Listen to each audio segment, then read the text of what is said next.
The webinar will begin shortly. Please remain on the line.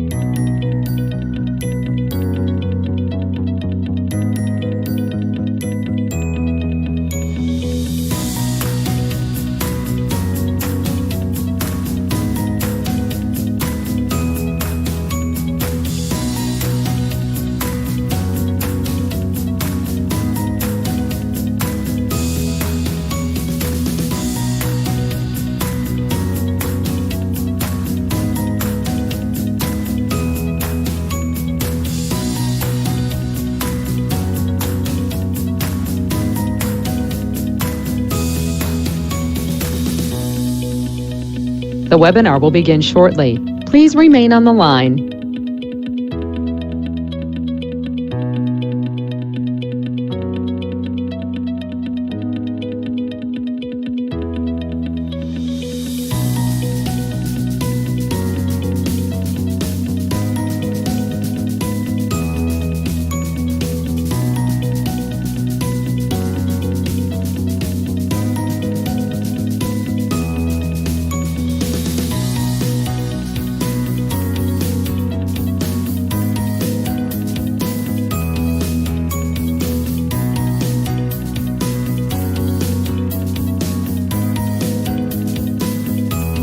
The webinar will begin shortly.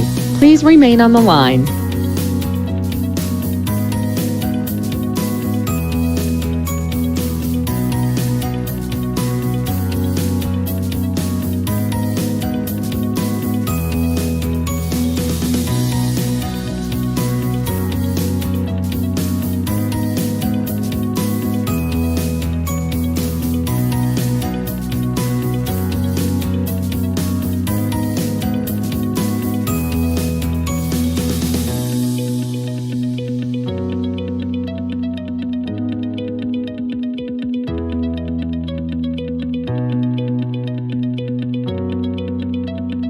The webinar will begin shortly. Please remain on the line.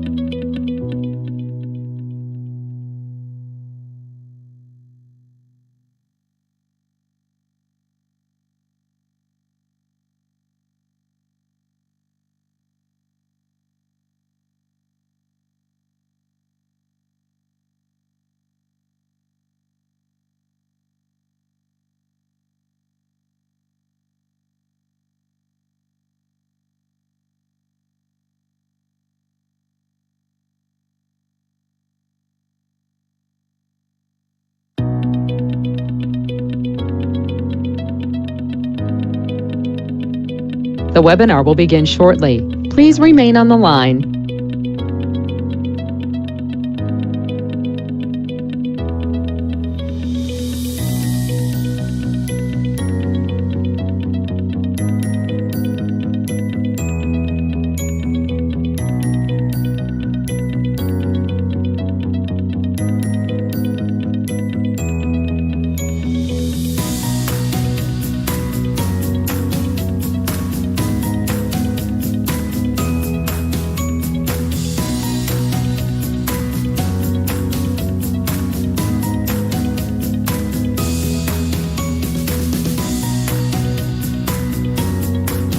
The webinar will begin shortly.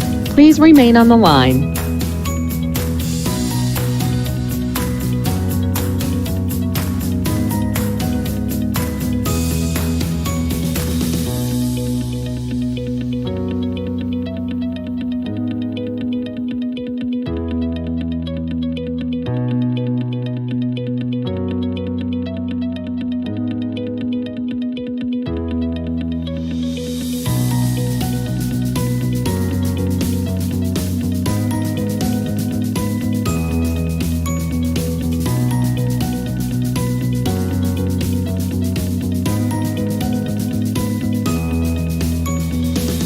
The webinar will begin shortly. Please remain on the line.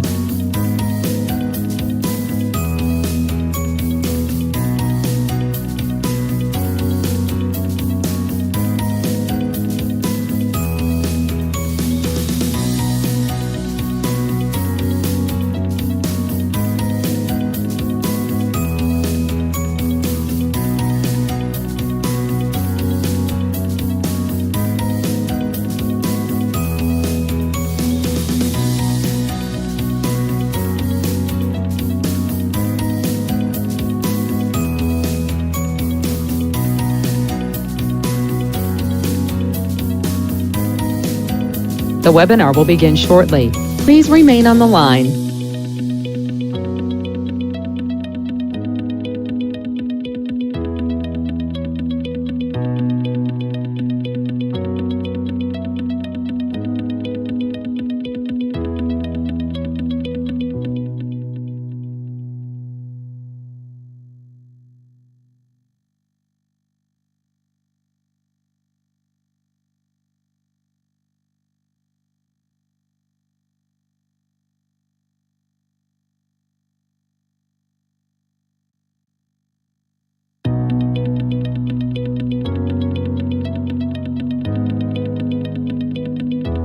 The webinar will begin shortly. Please remain on the line.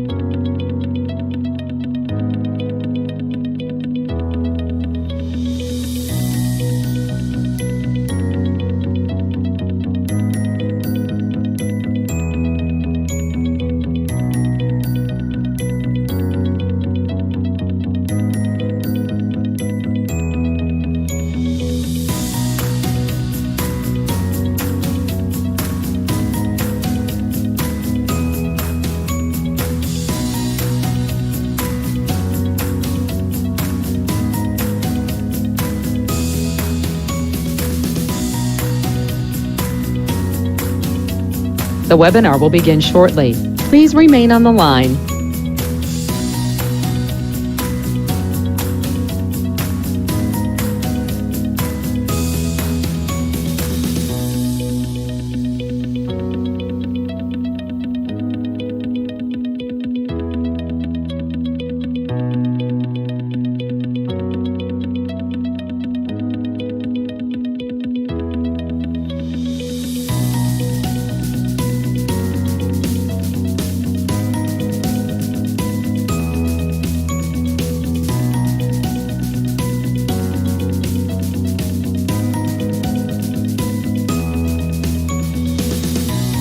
The webinar will begin shortly. Please remain on the line.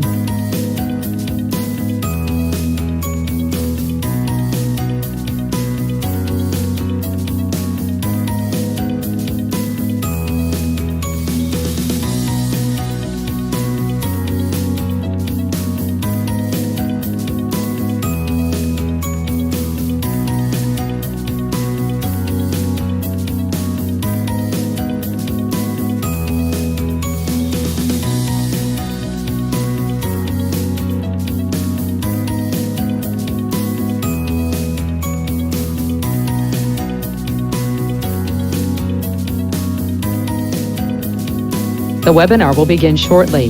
Please remain on the line.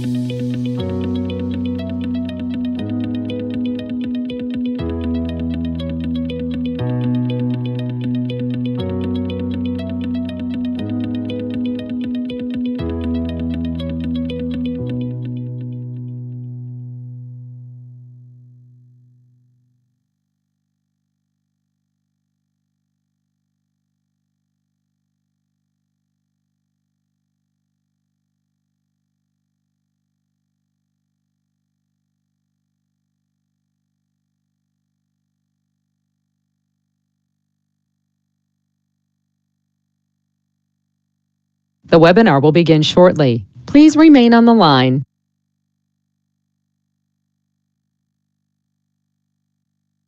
The broadcast is now starting. All attendees are in listen-only mode.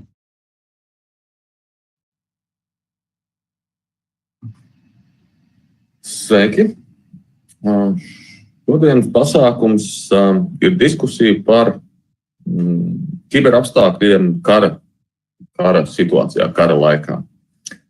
Diskusija notiks angļu valodā, un mēs vēl lēnām, kamēr iesākās, kamēr vēl cilvēki pievienosies, daži vēl lēnām, un es pāriešu jau arī uz angļu valodu. So, today we're having a discussion about cybersecurity in the times of war. And as you all know, the situation in Ukraine and how it's actualized and what's been happening around that.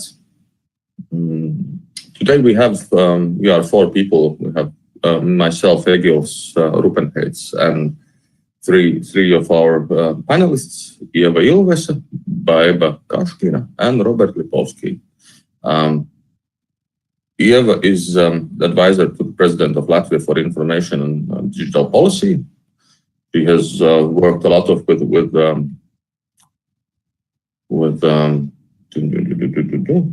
with institutions, for example, in NATO and the European Union. She's been advisor to State Secretary of Ministry of Defense and head of National Cybersecurity Policy Coordination Division.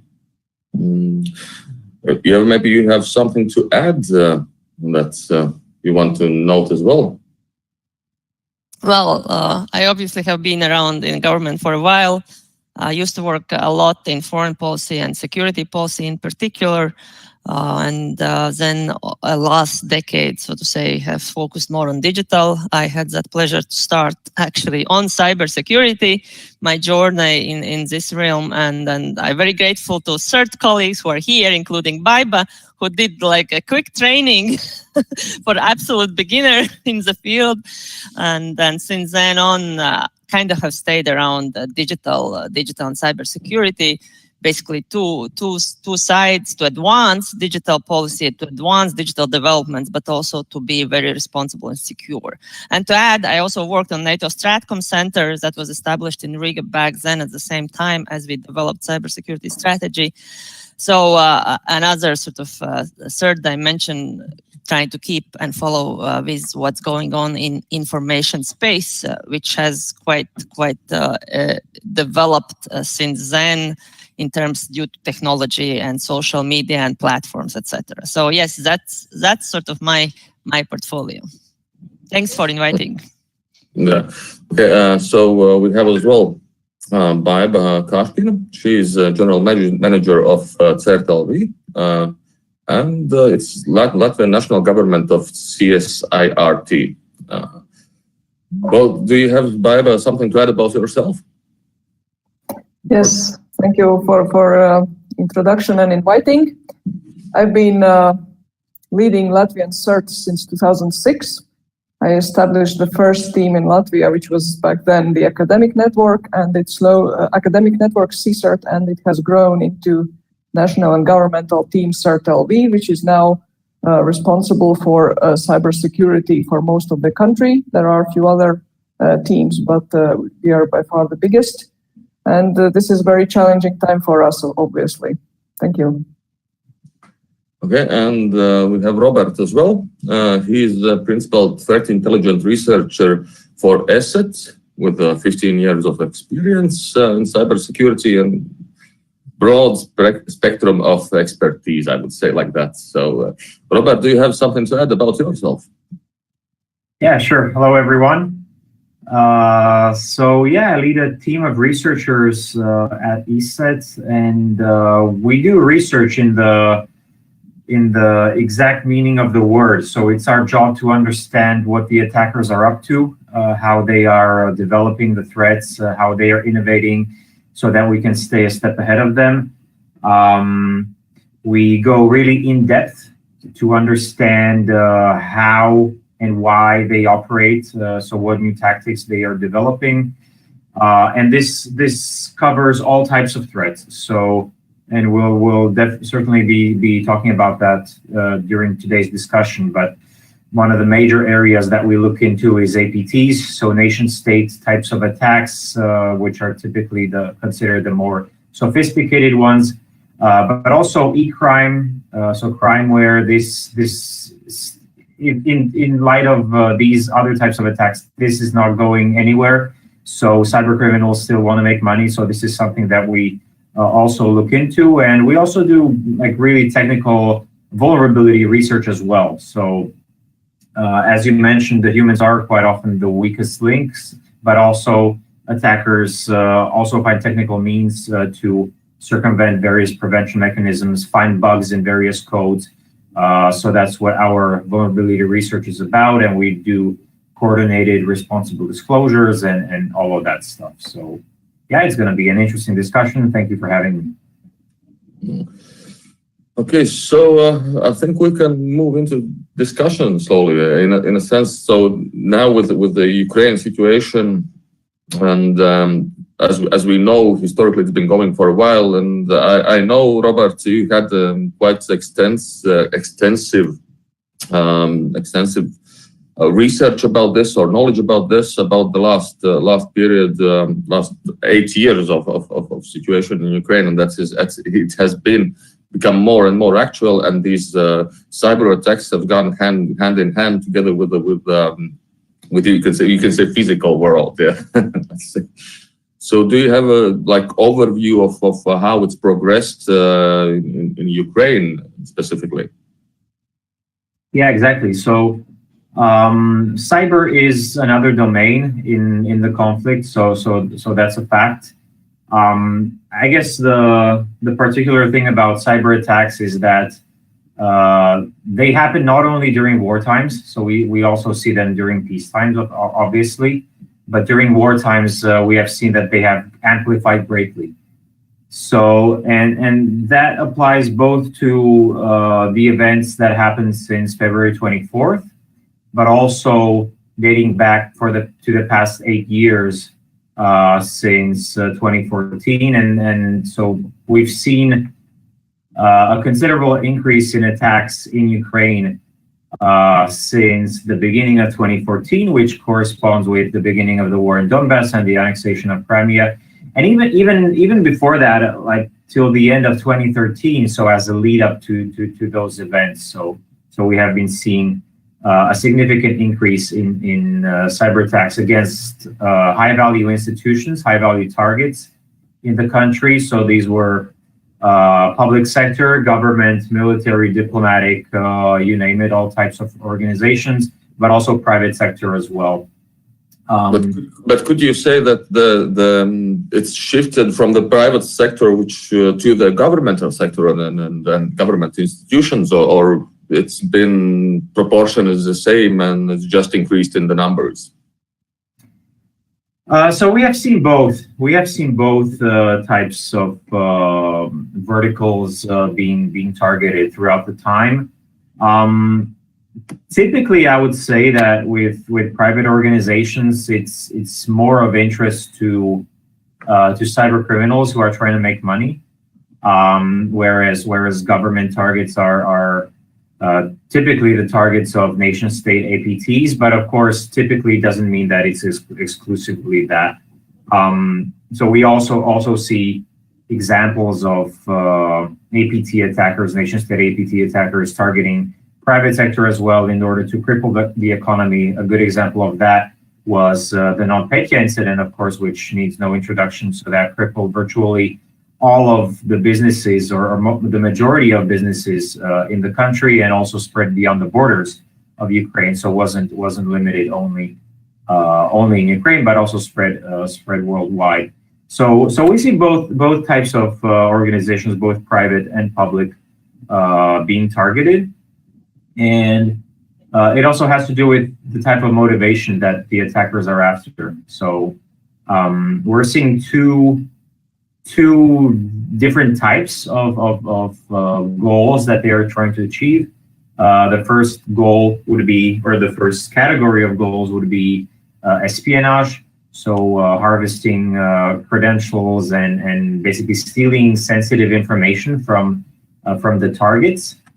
And the second type would be sabotage or disruptive attacks. And we have been seeing more and more of those lately.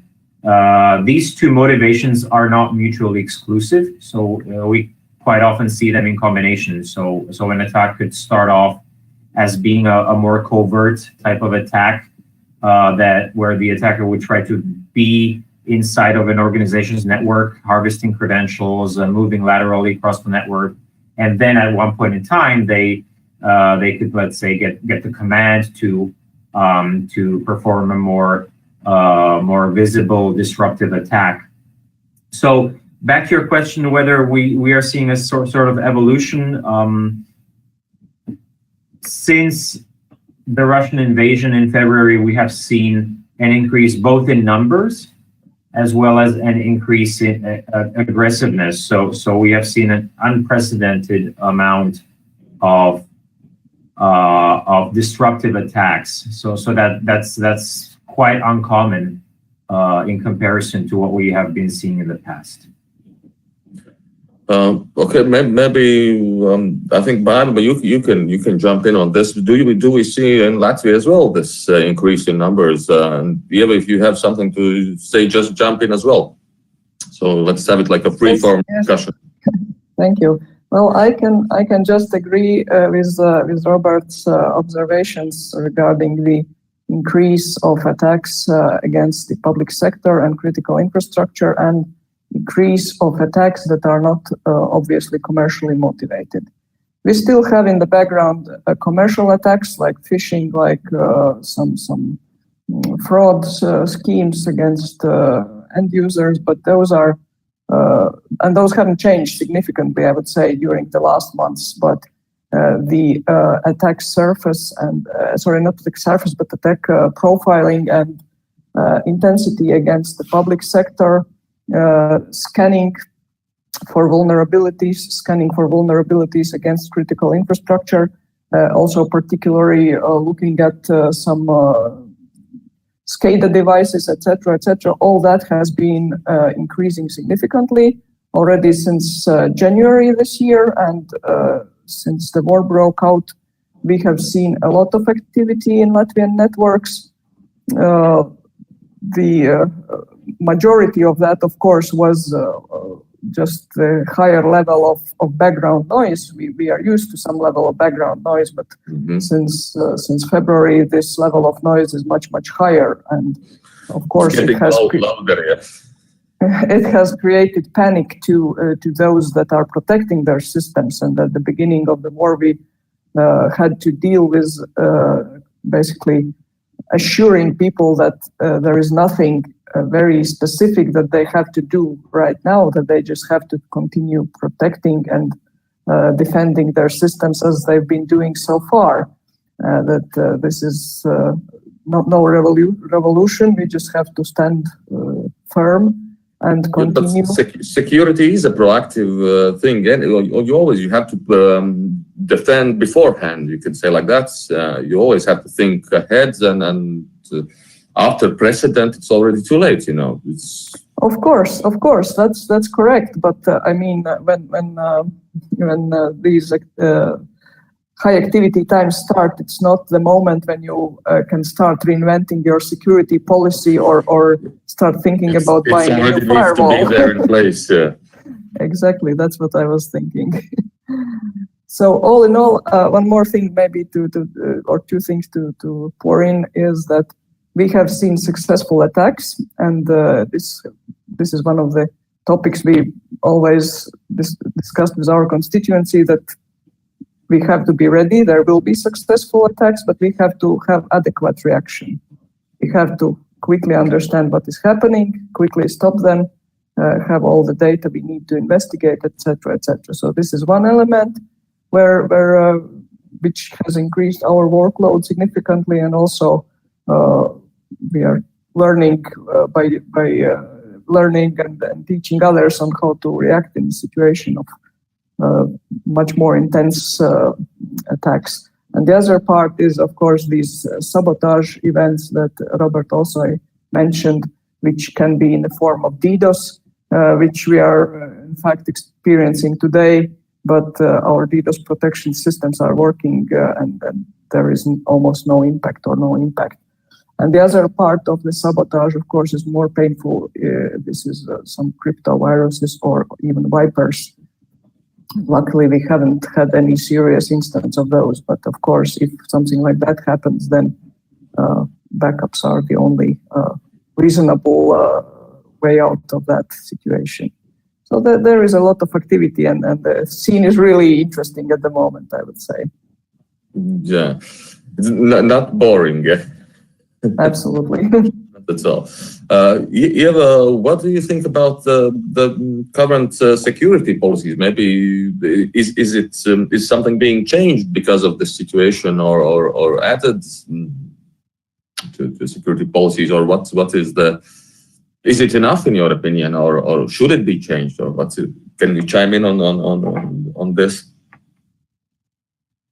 Yes, I'm probably going to continue on what colleagues started and then move into this. Is that enough, or how I feel about sort of political part? I think a few sort of baselines or points is that it's clear, but not only now, but already for, I think since digital world came alive or came dominant, that, anything that happens in the analog, if we can say, analog world has resonance in digital. So we are very much aware of the fact that, if we steal in life, if there are people who would steal money or would steal cars or would steal things, I mean, they would do the same in digitally. And if there are political motivations in the real world to occupy, to take over power, to exploit influence, that will be done also in digital. So I think this is a very sort of basic line that everyone has to keep in mind, be it in a government policy, be it a head of enterprise, be it a software designer or coder, or be it just a simple individual. All these things that happen in analog world has the same correlation in digital. And so obviously if we look... You could say that digital world is a reflection of the real one as well, in that way. Yes, they are very closely tied. And so if we look at Russia's war in Ukraine, then of course there's no question that any means are good means for its ends. I mean, in the eyes of Russia, and obviously digital as well. And we have seen, and then colleagues very well described interest here, but also the use of digital tools in Ukraine. We saw that they tried to penetrate or destroy communication capacity, right? Elon Musk nicely stepped in with Starlink. Maybe that's sort of one of visible things. I'm sure much more is beyond that sort of publicly visible things. We're seeing the interest to, of course, stop critical infrastructure, sort of inflict the pain on government running sort of defense, or actually for society to sustain in Ukraine during this war with certain basic critical things you might need, right? Water, electricity, communications. These are all basics, again, back to analog world, right? So things are very closely tied. That's one thing that I wanted to make sort of an emphasis, because I'm less can speak about different type of attacks or, different types of methods, but rather sort of a bigger picture altogether. And so when people think what we can do, we have to think from that perspective, starting from every individual, ending up with the corporates or big governments. Second is, I think very important is this motivation, right? So it's either financial or really political. We can speak also about the activists or hacktivists, so to say. Again, also don't underestimate. I think they do play a role actually in this war too. We can see, how you can mobilize people to do certain things because they believe that that's the right thing to do. Not necessarily, a political act, not necessarily a financed act. But enthusiasts and believers in right. Things. And, people who think that they stand on the right side of the... I'm not going to dwell too much into that because that's really difficult to trace. But I think besides that, you have this either financial motivation or political. And I think rightly, as Robert mentioned, that's not necessarily two different things. It can be the same thing, serving different purposes, right? And we have seen that in particular in Russia's market, in typical undemocratic states, because you don't have sort of a legal system that checks and controls, at least to keep a certain level of behavior and accountability, right? In Russia, it's a very common. You can be a successful tech company. You can do good. You can serve for some financial bad behavior. You can also serve for political attacks and reasons. And that's all becomes mixed because the methods with what you can harm or get financial benefit can be very similar or are very similar for political. People mentioned espionage. So, in order to hurt systems or users, you have to get in. You have to have credentials, you have to have data, or you have to get in some other ways. I mean, you can use that getting in, you can use for financial reasons, right? But you can also do it for political purposes. So these things get very mixed up.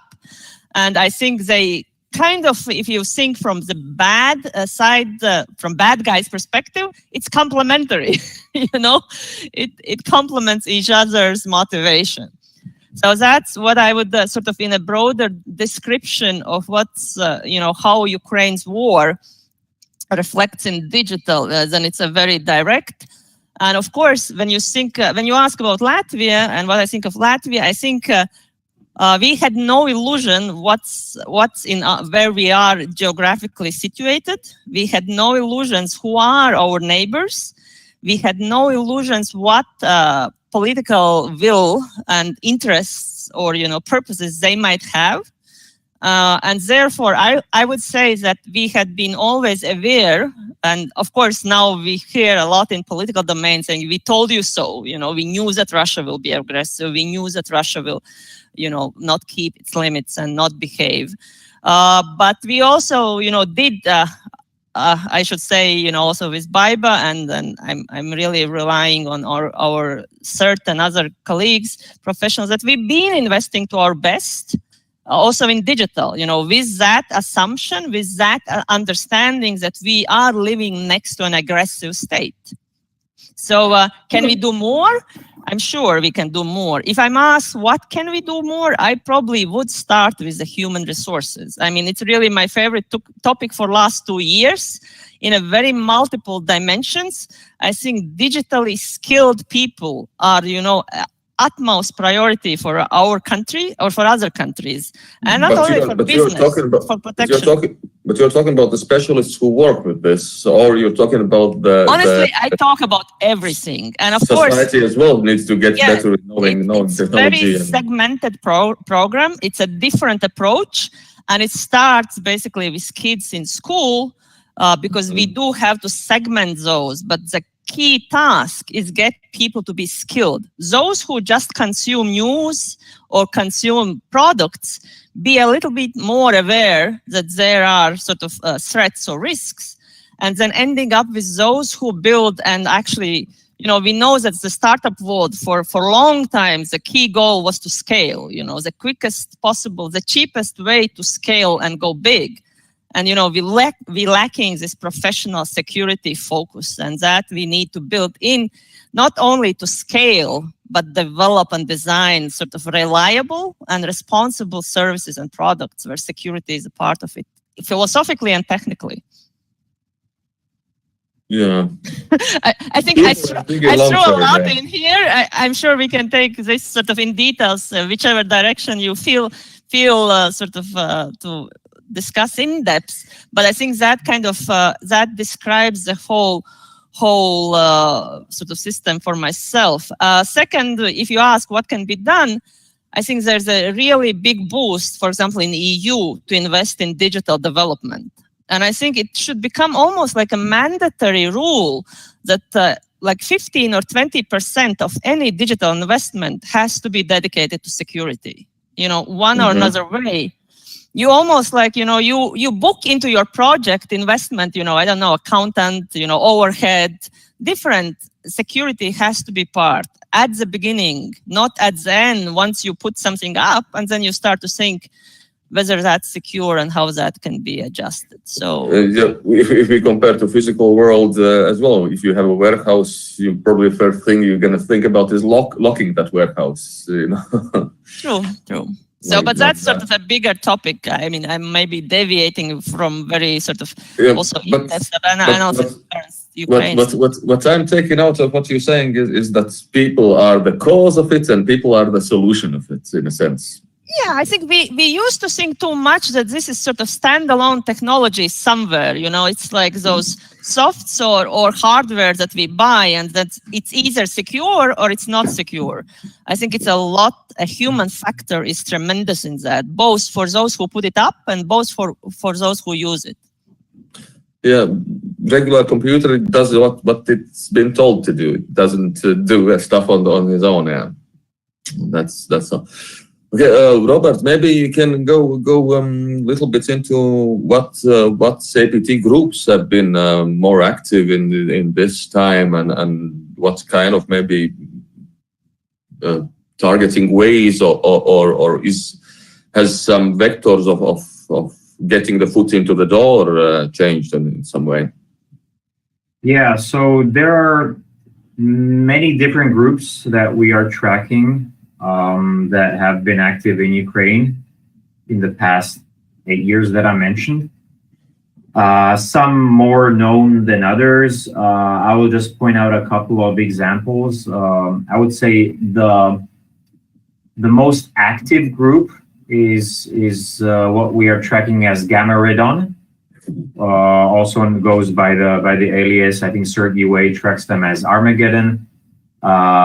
Basically, this is the APT group that's using the Pterodo malware, and also tightly works together with another activity cluster that we track as Invisible.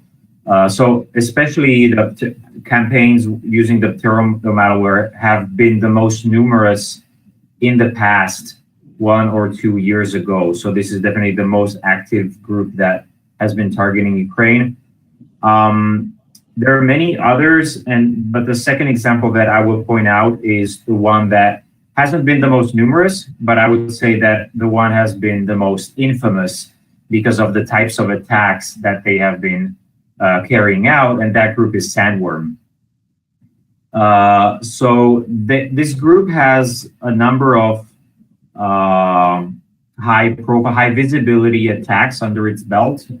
These are the types of attacks that raise the interest of not only geeks like us that analyze the malware and that the malware is somehow innovative, but these are attacks that are in mainstream media because they are really unique or some historic firsts. For example, to specifically, or cause a big impact as well. There are some cases where it's a quite big impact, and you cannot. Everyone sees it in a sense. Not exactly. Only you said, not only the analysts and geeks of technology. Exactly. So I would say they most came into the spotlight in December 2015, which became historically the first time ever that a blackout, a power outage was caused by a cyber attack. So this was an attack by Sandworm. They were using malware that we're calling Black Energy at the time, and back then it was mostly a typical cyber espionage APT attack according to the playbook. So the malware would get in, then they would do lateral movement, and then the actual power outage, the attack and the manipulating of the controls of the SCADA software on site. So this happened through a remote access. So basically the Black Energy malware opened the door for the attackers, and then they could remotely connect and then manually flip the switches, so to speak, and cause the blackout. Attack, so it was not a single instance, but it happened in at least 3 geographically widespread regions in the country. So if I remember from previous talks, it took quite a while of preparation as well. Yeah. Exactly. Yes. So these types of attacks don't happen overnight, or they're not spontaneous that they would be executed in one day. What happened in December 2015, that was just the culmination of the attack, the visible part. But the preparation steps and following the infiltration into the network and all of that. So that took months and months of planning. So what I was going to say is that this was coordinated. So it happened at least 3 different so-called Oblenergos. So these are the regional electricity distribution companies. And then they managed to cause a blackout lasting about up to 6 hours, depending on which region was targeted. So that was the first one. Then almost exactly 1 year later, in December 2016, there was another blackout, again caused by a by a cyber attack, again caused by sandworm. We didn't know it back then, so that kind of speaks to how we do the analysis, how we do the research. So we need to have high confidence before we attribute some type of attack to a particular attacker, to a particular group. So obviously this was our first guess that it would probably be the same group that attacked the power grid the year before that. But the actual evidence to support that hypothesis, we uncovered only later. So this attack, it was a lot more sophisticated in nature because they deployed malware that we call Indestroyer. And again, so this was a second attempt to create a power outage. This attempt was a lot more ambitious in that they attempted not only to cause a blackout, but they wanted much higher scale of impact and much longer duration of the impact through also physical damage of the equipment. This was not successful, so they failed in this ambitious goal. But they did cause a blackout, nevertheless. So I would call it a partial success, basically. The blackout in 2016 lasted for about 1 hour in one facility, and that's definitely not the worst that the attackers could have done and tried to accomplish. So what makes the malware, what makes Indestroyer so unique is that it was the first ever malware that we discovered to specifically and automatically, programmatically attack the power grids. So in comparison to the attack the year before in 2015 that was facilitated by Black Energy, so that was a general purpose cyber weapon. It just opened the door for the attackers, and then they had to manually remotely connect and manipulate the SCADA software. Whereas Indestroyer, the second attack was automated a bit, so it could do stuff on its own, as I understand. Exactly, and it would do it by being able to, so to speak the language of these protection relays, the circuit breakers, the remote terminal units that are used at an electrical substation. And this is something that regular malware doesn't do. So this is not the typical mode of operation of regular malware. So this was something very unique. And then other attacks continued. I already mentioned NotPetya, which again, we were after some time able to attribute it to the same group, Sandworm, that became to be known as the most costly cyber attack ever due to the fact of its aggressive spreading mechanism and that it spread beyond the borders of Ukraine and caused damages to some of the world's largest corporations like Maersk and so on. So the damages there, according to the losses reported by these companies added together, so they're over $10 billion US. And so fast forward to the present, on 8th of April, we discovered a second version of Indestroyer.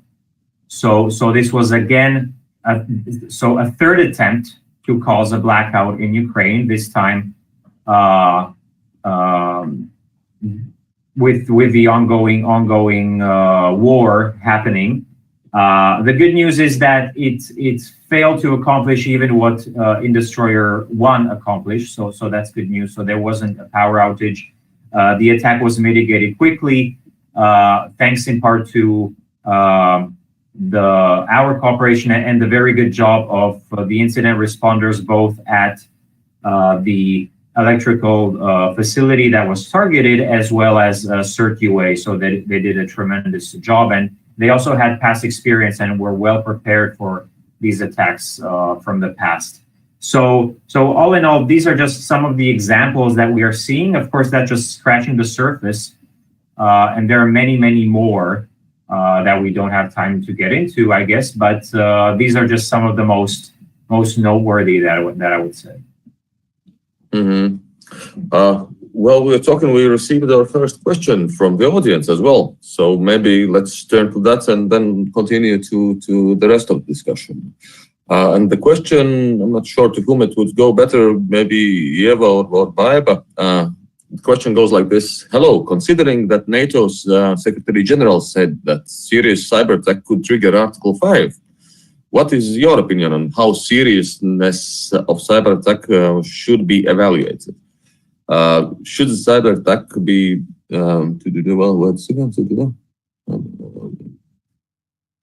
would the evaluation consider the Tallinn manual definition of a cyber attack operation, whether offensive or defensive, that is reasonably expected to cause injury, death to person, or damage or destruction to the object? How do you think is cyber? Maybe I can just start with the part of attribution, which is a very tricky topic, and we've been very cautious with attribution for many years, because as we all know, it's very easy to fake what you do in the cyberspace. It's much more difficult to prove that it was actually done by a particular country. You can impersonate some other. Exactly. There are a lot of methods. There are a lot of means. We even had a research on our own where we took APT malware sample and left some of the signatures there, but re-weaponized it for a different purpose. It was done in a research for research purposes, of course, not for anything else, but just to show how easy it is to impersonate someone else and to keep all the parameters that we base attribution on. And this is still the case, but I must say that since the war has started, we decided that, okay, let's stop being polite. We know who is attacking us, and we are speaking about that openly. Because the chances that we are wrong, of course, there are, but they are quite slim at the moment. For commercial attacks, it's still very difficult to attribute. But for state-sponsored attacks that we see, we are quite sure that in a sense, if somebody wants to hide their actions right now, is the moment to hide them as well. Absolutely. And there are ways and means, but again, if we look at the probability, then the probability is quite on one side at the moment. But I agree with you. There are always possibilities that this is actually somebody else. Yeah, but one of the nuances of the question, as I read it, was as well as if a cyber attack causes physical damage or destruction of the objects. In example, you can. There was this example of centrifuges were spun out of control and destroyed themselves. That was a while ago, I think. But could that be considered as an attack or something like that? Well, that's the next. This question triggers a lot of discussions, I would say, and attribution is one of the elements, and it's by any means not simple. And the other thing is, if there is a real attack, like NotPetya triggered a lot of effects in physical life, there are also other examples that Robert mentioned and also from elsewhere. So, okay, there are these effects. And now the next level, I would say, is already political. What do we do with that? Is it serious enough that we should discuss triggering this calling in for help, or not? So this is where the technical expertise, let's say, is not the main anymore, but the political decisions have to be made. I think Leo is probably in a better position to comment on those. Yeah, maybe you have a comment on if cybersecurity, a cyber attack does damage which is in real life. Could that be considered? I think Baiba is absolutely right, and that is in no way sort of with no respect to attribution and capability to actually trace and analyze the technology means. But I think at the end of the day, it is a political decision. You know, nowhere in the NATO documents it says that flying 2 planes in twin towers is an attack to another country. It's basically saying that, you know, NATO allies come together in certain situations of threat and they make a political decision. And it's not an easy one. And that, I think, has nothing to do whether it's a cyber or non-cyber. It's a difficult decision. But it is a political decision based, obviously, on analysis. Where does it reach that threshold? You know, when one would consider it as sort of as a existential threat, or you know, a threat to be reacted. Again, discussed politically. So I think that the cyber can be a reason for the Article 5 to be activated. It will be politically decided. It can have different types of, you know, counteraction. It can be cyber, it can be non-cyber. We have spoken a lot, you know, that you have a lot of these political discussions that, you know, retaliation, defense, offense can have a different tools and means. But it is a political decision. And I think it's a very firm yes. A cyber attack can qualify. Of course, the question is, you know, what is that the level of harm and what is that political decision of the whole alliance together. There's no so to say, there is no automatic process, you know, at situation X. We're gonna see when the bucket's full. We're gonna see it only at that point when it starts to spill over. You know, before that, there's still space for dropping water into the bucket in a sense. Only when the threshold is reached, and we all know that's it's undefined threshold in a way, you could say like that. Yeah, but it is like Baiba said, it's validated, right, with what's been done in Tallinn, in the center. It's what's been put in I think in almost every consecutive NATO summits, like heads of state meetings, where you always validate what are the core sort of risks and threats and where the alliance should be focused on. So technology is by no question, and cyber has placed a very, very sort of big attention. So I think it's there. And that the risk that the alliance can react to cyber attack is also sort of documented, real, and then I would think also developed in capabilities.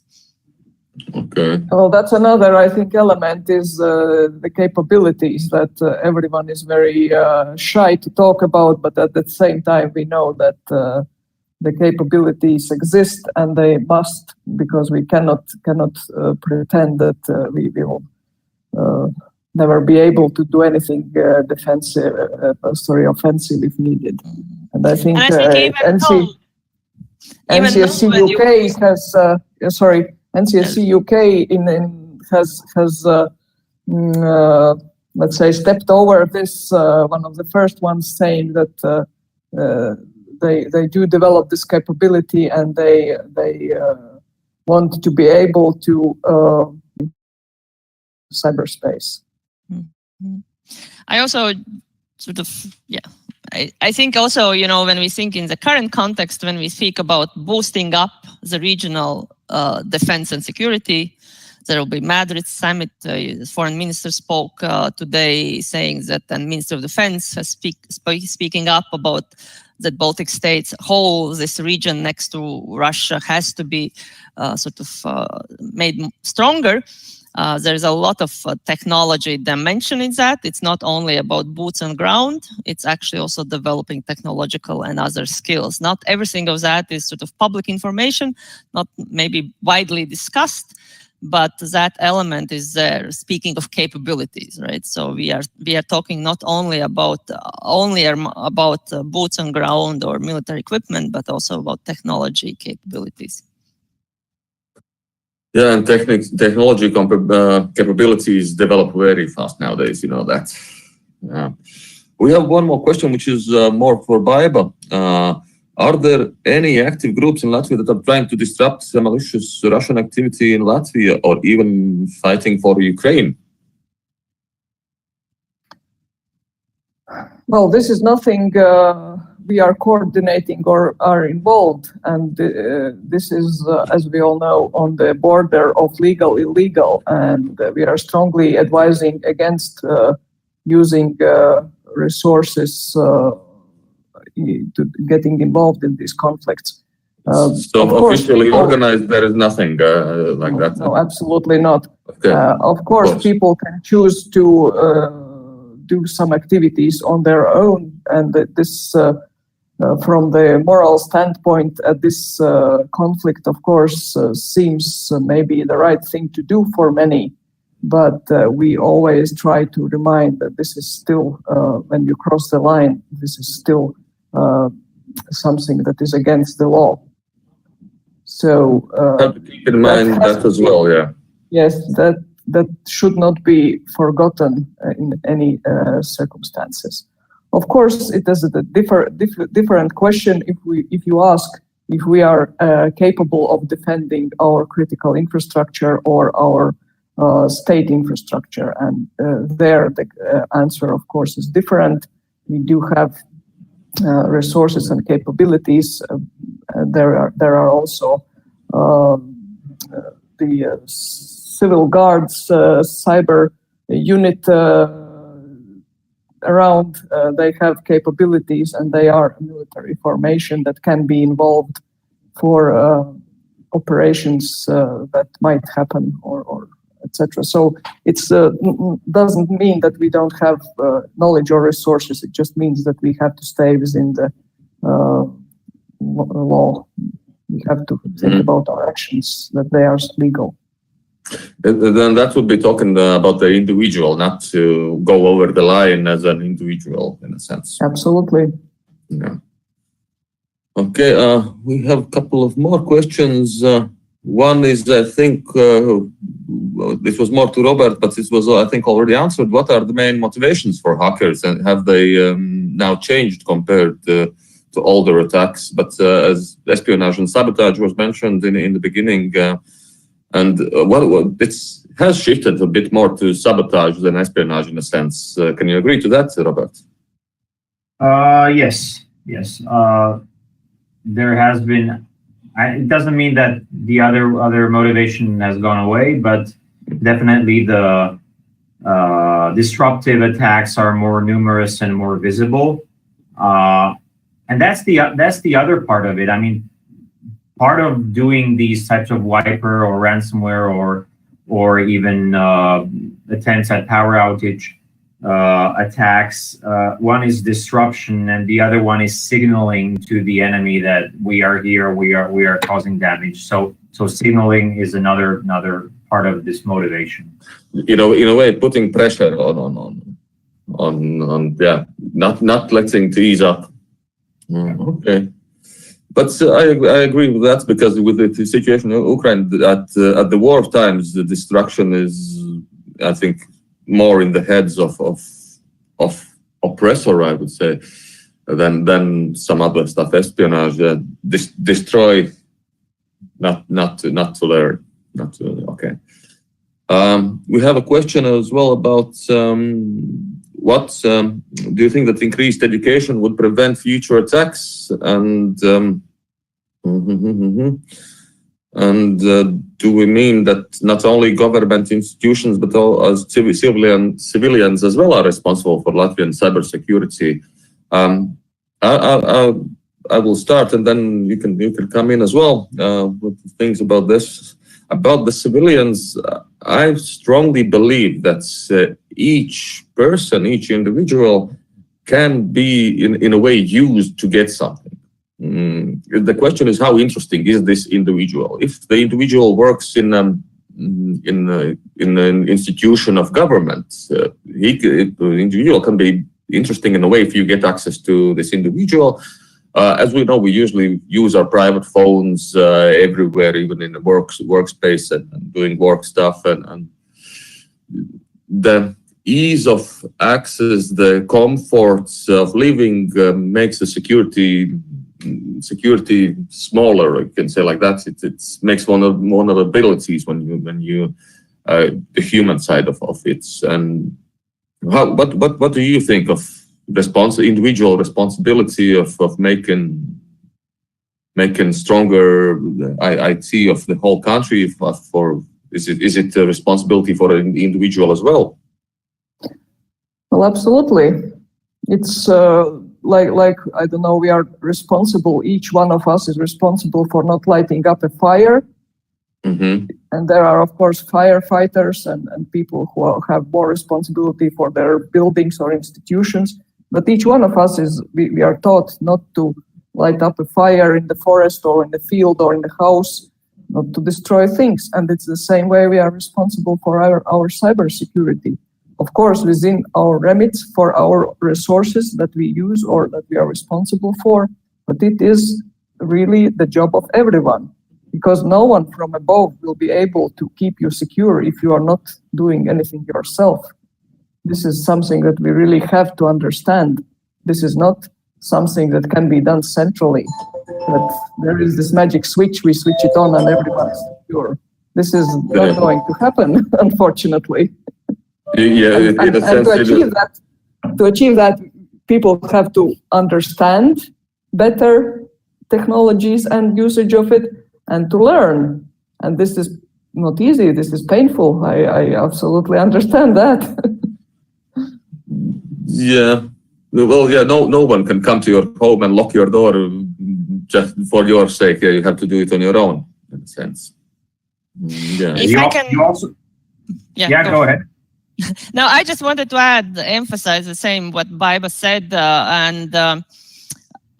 but I probably would say I see it more, and I know that it's been used as cyber hygiene, because there is the technology gets more and more complicated, and of course it's very difficult as a regular user, and where you go to a website to figure it out whether it has sort of that link might lead to something malicious, and the technology keeps developing, becoming more sort of tricky to figure it out.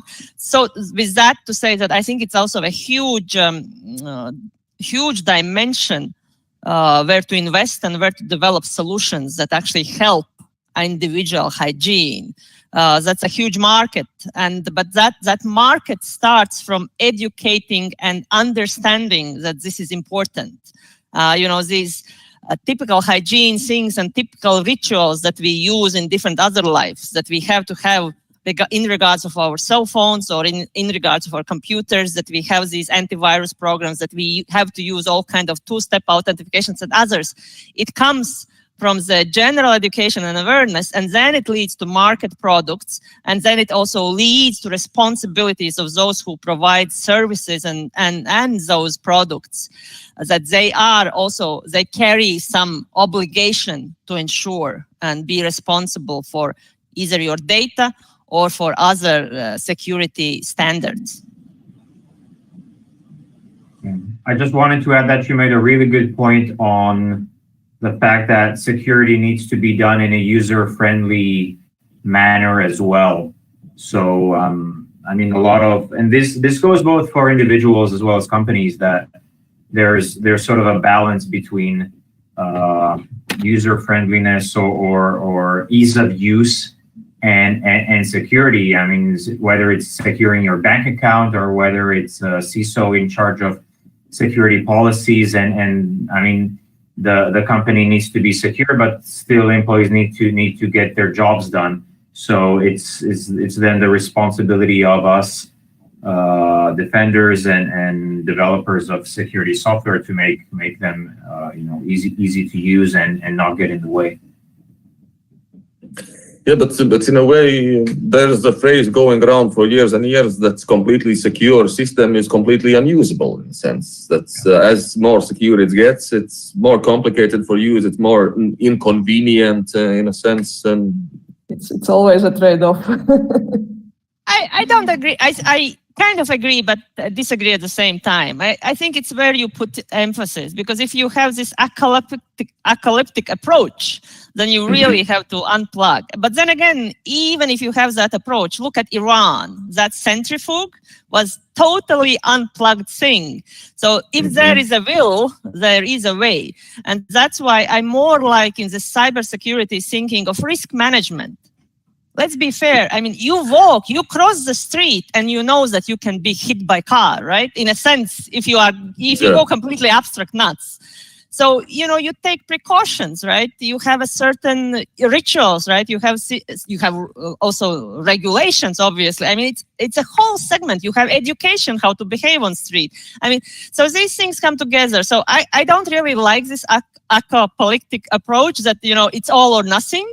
I think it's actually like Robert said, there is so many ways to do it actually compatible and even user-friendly way. And I think it's just that there has not been neither demand nor very severe push for it. So how can we create that? We can either regulate and demand that, or we can create market incentives for that. And I think part of education is market incentives. More people will expect certain security or will understand, more they will be willing to actually, either pay for it or, change their behavior. Does that does the risk management includes obviously saying no to certain things? Yes. I mean, I not necessarily disagree with Baiba that there is a level of inconvenience, but somehow I think, if we can design millions of lines for coding a car to drive in its own, I'm sure we can put our best efforts and minds actually to design secure and reliable products, systems, solutions. Yeah, I agree with that. It's right now it's getting more and more convenient, and this automatic analysis of, for example, phishing can be detected by programs, and it's not always. Yeah, right now the unusability of secure system is decreasing with the technology and development of all of this analysis.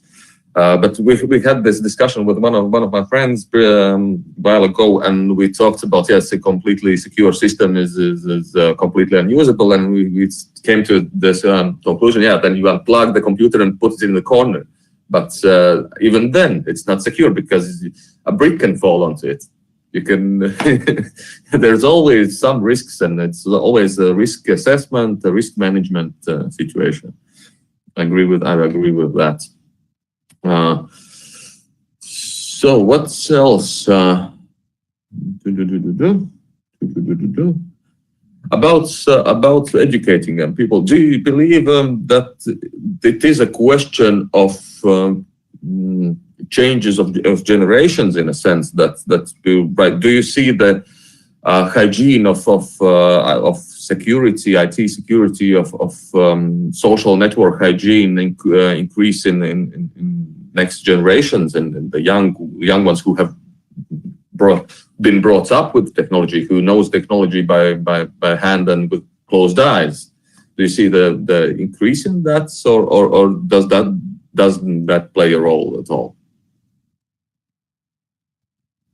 I think any generation will have a challenge. I think I have no illusion when I will be in my, late 70s or 80s, if I'll get that far. In a sense that I will need assistance. I mean, things become complicated and they evolve. I mean, we do change our habits, I think, and that will come along. But so will technologies evolve and change. And so there will be always, new things that one will have to learn. So I don't see that. I think different segments have to be helped in a different ways. And then if we better understand whom we are helping or whom we are educating, the better we can serve, because the things that we can teach, 7-year-old kid in a way maybe is not so easy reachable, a pensioner. On the other hand, a lot of people actually in older generation are very open to use and understand things in a simple way. So if you can reach them with a different tools, so I think this is not unique to current. I think this will be something that will be learning, and it's a cycle, in a sense. In previous generation too, when you had cars coming in, it took time to learn to actually, you have to use seat belt. The time when seat belts were introduced, it already was long enough. Then it became regulated, or then it became like an habit, right? Everybody nowadays gets in car and buckles up, and you don't even think about. But things keep evolving. Of course. I agree that it's on an individual level, in a sense that I've seen, I would say, pensioners who are eager to use technology and who are eager to learn, and they just need someone to talk with them in the language they understand, and not use too many technical terms, but just what's happening and what needs to be done. And I think it's also important that it's easier to reach out to children and students because we have a systematic way to reach them. And it's harder to reach out to those that are in the working age or those that have retired. And for those that are working, we do have requirements in Latvia that they must have this cyber hygiene lecture or education at least once a year for state institutions, for critical infrastructure, etc. So this segment, okay, not by far, not 100%, but at least partially somehow gets some new information. For those that are not working for government or for critical infrastructure, or for those that are self-employed, not working, etc., I think it's quite hard to reach them in a systematic manner.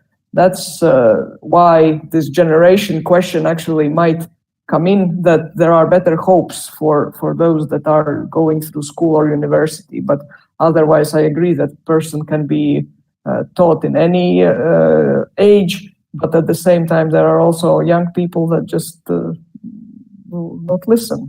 That's always been the case. The willingness to learn, that's another key point. Yes, that's always just what you need to teach some people. It's always do people want to learn? Because if they don't want to, you can tell them anything you want. They won't hear it, in a sense. Okay. What else? Okay, about the questions. We have one question, but let's it's as well the general question about hacker group Anonymous. What do you think? What do you think of all they do, and how safe we can feel in Latvia if one day they would decide to attack us? Maybe do you want any one of you wants to start with the opinions about Anonymous? Well, Anonymous is it is an anonymous group of people, and we can, in some sense or respect, look at those activities from Russian side that are using name Killnet. We can look at those the same way. More or less, we can talk who is sponsoring whom, who is behind what are the motivations, etc., etc. But all in all, those are usually not very highly skilled hackers, and they usually want to gain attention either by defacing some resources or by DDoSing, like it is happening now. And well, this is definitely not something we are fearing the most. Okay, there might be some inconveniences. Okay, some web page will not be available for a couple of hours. Well, this is not the end of the world. There are way more serious things to be afraid of. That's, I think, the first I agree on that. I agree on that one. Yeah. Robert, maybe you have a comment on comparing to other APT groups with compared to Anonymous. I see it the same way as Baiba said. So Anonymous, for example, is just so vague that is it one group? Is it several groups? I mean, almost anyone can call them that. And back to the question, like, what would be the motivation of this group of activists attacking Latvia? They're definitely. Is Latvia interesting enough for them? Sorry? Is Latvia interesting enough for them, in a sense? Yeah. So these types of attacks are mostly external, so DDoS attacks, and there are protection mechanisms in place. And And the more serious threats are the threats, APT types of attacks where the attacker gains access to a system and can cause much more serious damage from within. So I agree with this assessment. Yeah. Oscars is asking, do we see a silver bullet for which is going to solve this the cybersecurity mess? In my opinion, there is no such one solution fits all, because there are so many ways cyber attack can go. In my opinion, there is no one solution. I think the best silver bullet is really educated population, educated users, educated personnel. This is the only silver bullet that we can count on, but it will not still be a bullet, I would say. Yeah, less sheep in a crowd, and we won't have to turn off our systems in a sense. Yeah, there are no silver bullets. Despite what any clever marketing might say, there are no silver bullets, and that's also why defense needs to be in several layers. So you cannot rely on only just one specific technology or one specific mechanism or layer. Let's face it, the attackers, they have so many ways of getting in, and quite often they are at an advantage because they often need to find a single way of entry, whereas as defenders, we're responsible for covering all of the possible attack vectors, all of the possible ways that they could get in. And the only way of doing it, that is by implementing this multi-layered approach. So by stacking all of these detection layers and technologies, and that applies not only technologies but also, of course, the user education. So stacking all of these approaches on top of each other, so that if for example the attackers is able to circumvent one, then we still have other means of catching them and stopping them from continuing the attack. So no silver bullets, but implementing a multi-layered approach to security. Silver bullet would be to think about it all and to active in a layered security way. If I can add, and actually would be interested to hear from colleagues. I have a little bit heard from CERT, but maybe from Robert also in this whole sort of complicity of technologies that Robert mentioned, right? There are so much to defend as a defender. I was wondering how much you see, because one thing that I heard from CERT discussing here internally is that quite often those, be it APTs or other attackers, use sort of what we call third-party solutions. So, obviously we see a lot of scanning and looking for weaknesses of possible entrance or stealing those data or credentials. But do you see that trend that actually, it's not only that I can defend what I have, right? But then I have to think of all the suppliers, starting from who provides me some software, who provides me internet, who provides me all kind of these things. I wonder what's your take on this part as your company's experience, and I don't know, maybe a good idea is what to do about it. Yeah, it's exactly as you're saying. Attackers quite often use off-the-shelf commodity malware, as opposed to custom-made, highly advanced, things that they develop themselves. And every once in a while, we encounter a piece of malware that's unique and sort of blows our mind, like Indestroyer, as I mentioned this example. But these are actually quite rare, and yes, the trend is such that attackers are using various post-exploitation tools, Cobalt Strike, Metasploit, these sorts of things, and basically things that are not sophisticated in the technical sense. But quite often the attack implementation is well thought of, and the use of these commodity malware allows them to stay under the radar and in effect be more effective, you know, and also makes attribution more difficult because, you know, they are using the tool sets that, you know, a bunch of other attackers are using. So it makes attribution and you know, much more difficult.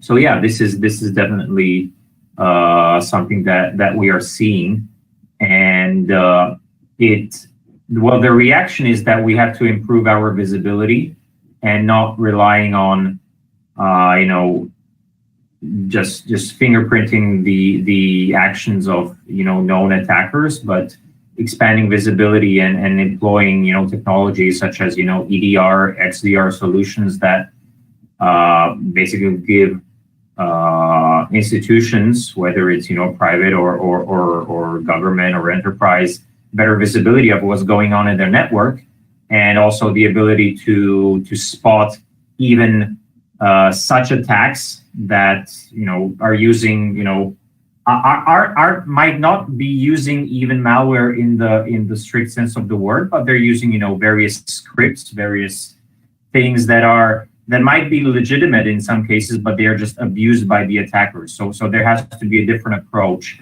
into detecting such kind of behavior. So more of a behavioral analysis in a sense. Yeah, exactly. Well, one more thing we can maybe discuss a little bit. Approach two different approaches: sledgehammer or precise needle, in a sense.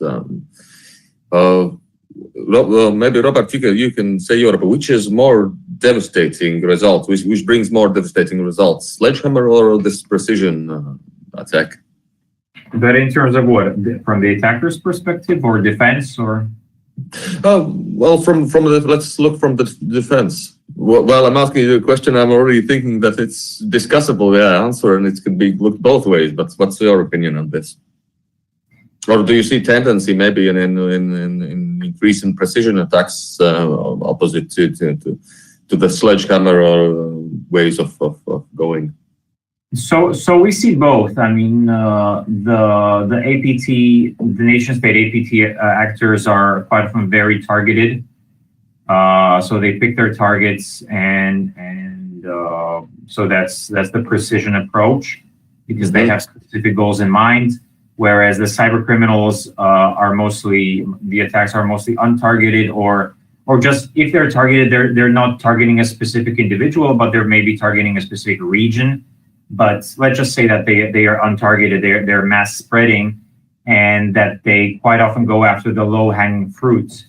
And it's, in a sense, it's much easier to defend from such attacks, because you just need to raise your level of security and not to be the low-hanging fruit, and that makes it much more difficult for these low-level attackers to attack you and be successful. So yes, we do see both, of course. I would say the good news is that those unsophisticated types of attacks are much more prevalent.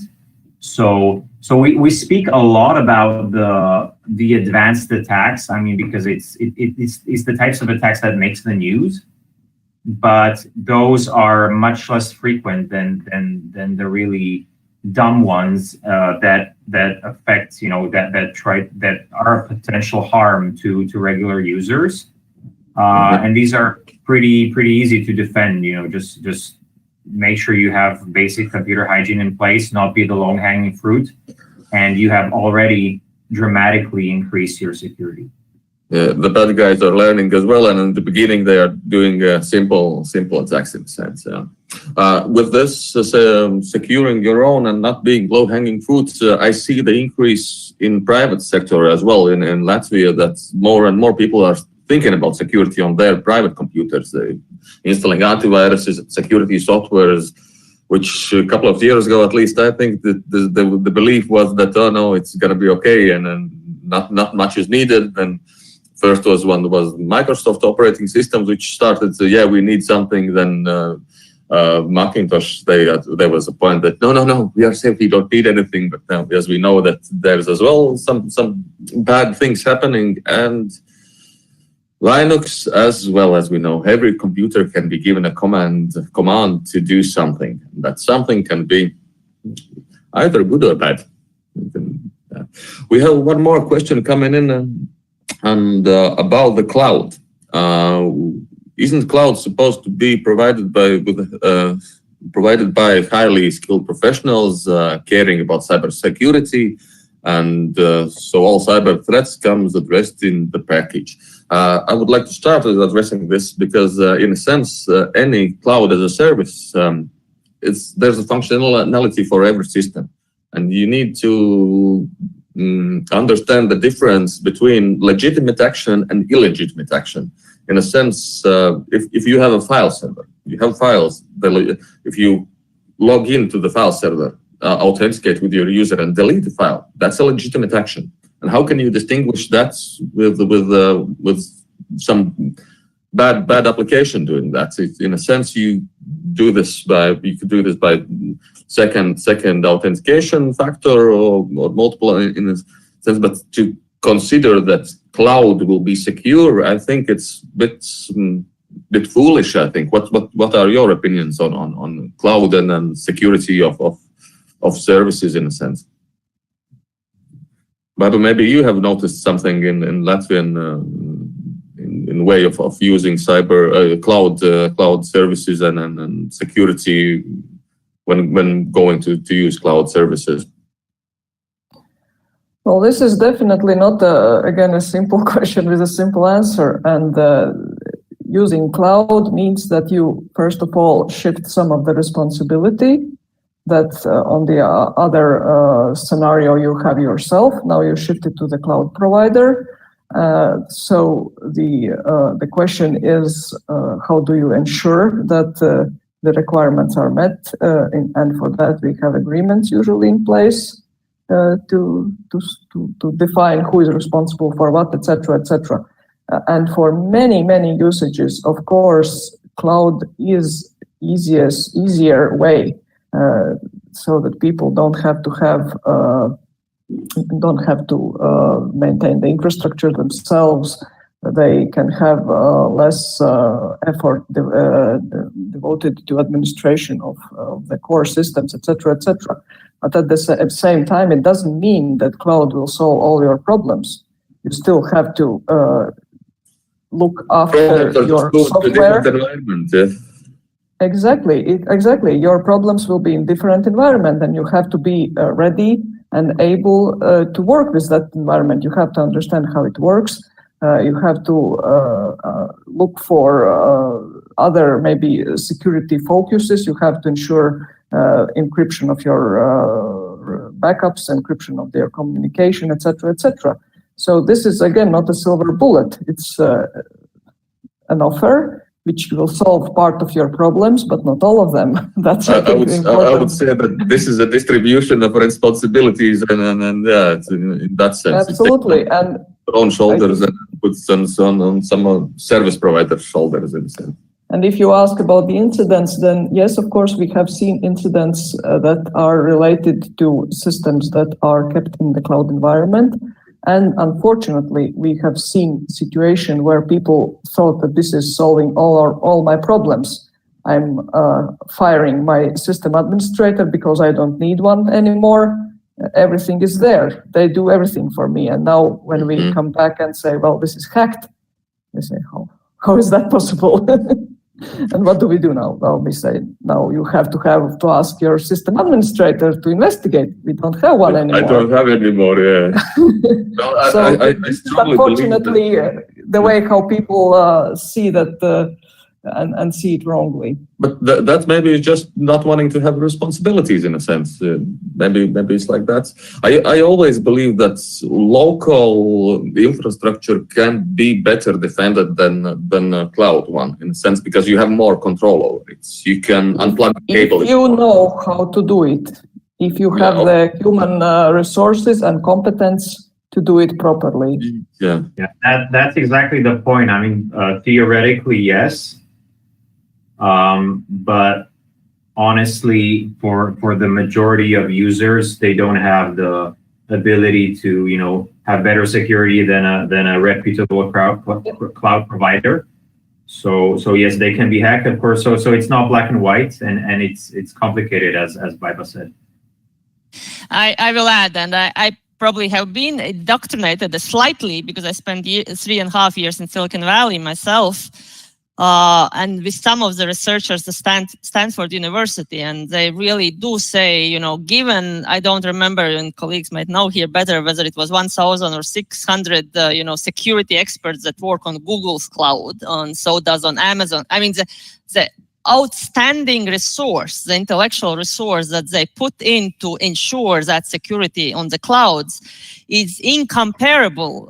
Nothing near anyone can have in their enterprises locally for their own servers. So I agree with Robert when you say they have really good, I think they have a outstandingly good security service, because that's the key for the cloud services. But on the other hand, I also been in an event where one of those bright sort of well-known hackers actually on a live transmission sort of demonstrated how you can hack, and you can hack by human error, by human mistake. You can really get in system by either getting credentials of some of the human, or so it goes back to human. So you can have a very secure cloud, and you might even survive without system administrator, right? But without proper human education and use of that system, or being, that a human can be lured into false email and actually share some of the access, which he actually did on AWS with a very personal sort of influence. So that again boils down to certain basics, and then again Iran, Iran's nuclear power is the same sort of example. If you think of how well it was protected and how isolated it was, you at the end you were able to get in. Yeah, the human is always the weakest link. You could say like that in most cases. Can I make a comment on this? We have this assumption that end users, those are the ones always to blame. But in fact, always, no. all major incidents that we've seen in the last months, it has been the fault of system administrators or people at that level, their mistakes or their neglection of their duties. Not patching. Exactly. And this is something that we have to take very seriously, that these are people who have proper education, but either they are too busy or they have neglected some of their duties because of whatever. But this is something really that we have to keep in mind. Thank you. Yeah. If I remember, actually, I looked up American CISA has a really good, they have been very active for last year, pushing out information, pushing professional environment towards sort of better cyber hygiene, protection, and skills. And so their number one, I think there were 4 recommendations, but among top recommendations was actually to patch known vulnerabilities. A lot of that, what Robert mentioned, right, is those that are on the shelf, right? It's available. And a lot of them are even known. And then there have been patches, but they have not been implemented. Yes. But that is the attitude of the organization's administrator or organization's head, you can say, in a way. At least I believe so. For example, I've seen companies which we are very secure, and I asked, do you have multi-factor authentication for administrator accounts? No, we don't have that. So in a way, it's thinking of all of the factors on everything, all nuances. And I think we are coming to an end of time we had. Do you want to make some final remarks? I see that, human is the weakest link. You have to think proactively about the security. After precedent, that's too late. And I like the phrase that if data isn't backed up in 3 places, it doesn't exist. Yeah, that's in a nutshell. But of course, there are a lot of these top 10 advices, etc., etc. But the basics stay the same.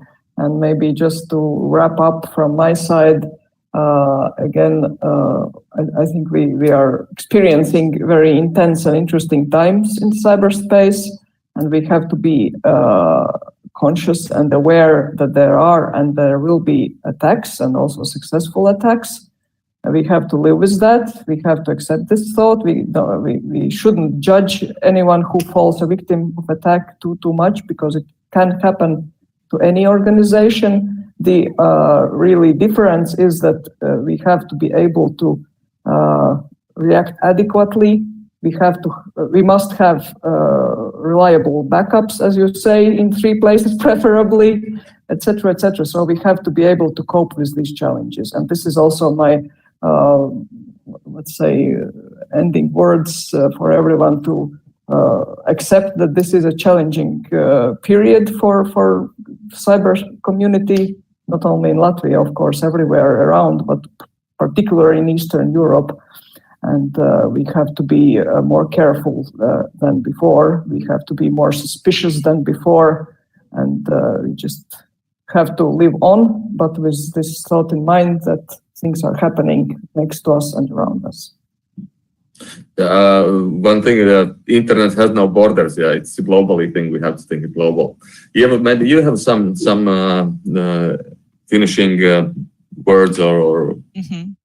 Yeah, not much to add to Baiba's, but basically, yes, security is very difficult to see. When everything is okay, you don't, security you can't touch when you feel secure, right? And more so in digital, where it's completely invisible. So of course, what Ukraine's war has done, Russia's invasion has done, has kind of visualized the worst nightmare of what actually insecurity means, right? And so does when people think that's somewhere far away. No, obviously it's in our region, but also digitally, it's actually very nearby or in our hands or in our work. And so my sort of, what can we do? We also have to we can be very conscious about that, not only, that we emotionally feel affected by what's going on in our neighborhood, but we actually can pragmatically think through, especially for those digital means that we all carry, think through what is that we use, think also through what is that we read. We didn't sort of discuss much about that part, but that's also a big part of today's cybersecurity and influence. And those who actually are these, either enterprises or governments, go and check, have a checklist and do the basics. And I don't know, in Latvia, work with CERT if you have, not clear idea what is that you can do, but really be aware. Don't be emotionally worried about the war and, people and human suffering, but actually think, what can you take away from that and what can you do yourself for your own security? Yeah. Robert, so it's actually quite a specific point rather than a wrap up, but I think it needs to be highlighted. One thing I like what Baiba mentioned is this attitude of a lot of companies or government organizations about disclosing when they've been victims of an attack. Is that they're quite often the approach is that they're not open to it, and that's not the right approach. Organizations would feel sort of ashamed to admit that they have been targeted by a cyber attack. I think that stigma needs to be gotten rid of, and rather we should encourage more sharing and appreciate transparent sharing of such information. Reward companies, organizations with bug bounty programs and so on, because that shows that they are taking their cybersecurity more seriously. And cyber attacks are a matter of life, so they will happen whether people admit to that or not. So it's not something to be ashamed of and hide. So yeah, quite a specific point, and to add, and so we are living in difficult times, and as someone mentioned CISA already, so they have this phrase of shields up. So it definitely is shields up right now, but also as was already mentioned, it's it needs to be a continuous effort, so not a one-time thing that we are suddenly doing. You know. So yeah, that's it. Yeah, I agree about the shyness of being hacked or being if you have some issues or have had some issues. I would say let's encourage if you've been hacked, tell at least 3 people. Yeah, at least 3 people. So maybe they won't get hacked in that way. Information needs to be flowing. Yeah. Okay, thank you for your time. We're gonna finish this discussion. I hope you enjoyed it. I hope you got some new insights, maybe some new thoughts on things. Yeah, that's basically it. Thank you for your time. Thank you. Thank you. Bye-bye. Thank you. Bye. Okay.